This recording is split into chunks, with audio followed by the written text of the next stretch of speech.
और यहाँ पर आने वाले मेहमानों में मौलाना अब्दुल खालिक कोरंगी, राणा सईद अंजुम साहब, रहने दो भाई, राणा रंजान सागर के राइडर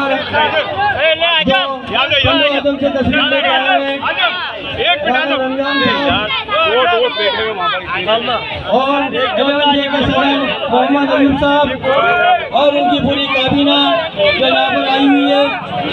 और मैं अजीम भाई की पूरी टीम को यहाँ पर आने पे उनका शुक्रिया अदा करता हूँ कि इस प्रोग्राम में आप लोगों ने आकर चार चांद लगा दिए। आपका बहुत बहुत शुक्रिया कि आप ये अपना से प्रोग्राम में तशरीफ लेके आए।